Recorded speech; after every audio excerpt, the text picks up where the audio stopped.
For more on talks surrounding the Syrian crisis, Anders Fogh Rasmussen joins me from Boston. Anders has been at the center of European and global politics for 3 decades. He's the ex-NATO chief and, of course, former Prime Minister of Denmark. Welcome, Mr. Rasmussen. Thank you. I want to begin with the talks that happened in Vienna and get your reaction. It sounds like there were some areas of agreement, but also disagreements on the fate of Bashar al-Assad. Can the parties narrow the gap here? Well, first of all, I think we should all welcome the political talks in Vienna.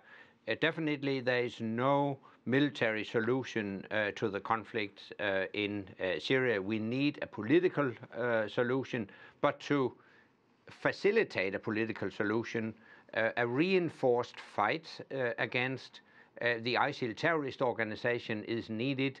It is a prerequisite for a long-term, sustainable political solution that ISIL is defeated. But can you really have a political solution when there are no Syrian representatives at the table or no one from the opposition group? And Secretary Kerry said the political process will be led by Syrians, owned by Syrians.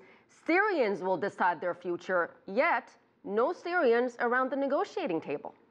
Yeah, I think it's clear that eventually it will be for the Syrians to decide their own future.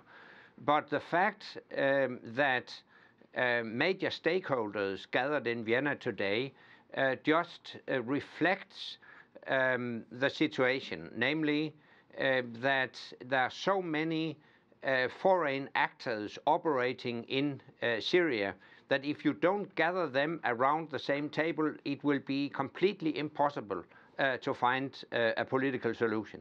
And can there be a political solution without Iran's involvement? And Iran, of course, was invited to join these talks for the first time. Should Iran have been included a long time ago? Well, Iran has not played a constructive role so far, and it remains to be seen whether Iran can and will contribute to a political solution. But I welcome that Iran was invited. Having said that, it's also important that both Russia and Iran realize that Assad cannot be a part of a long-term, sustainable political solution. He has been bombing his own people. He has used chemical weapons against his own people. He has lost all legitimacy. So he must go as part of a long-term political solution. So if not Assad, sir, who? Well, that's of course the good question. And it is eventually for the Syrians to decide what next. I think what is needed is a new inclusive government that take into account interests of all religious and ethnic communities in Syria, but without Assad, because it is the brutality of the Assad regime that started the civil war.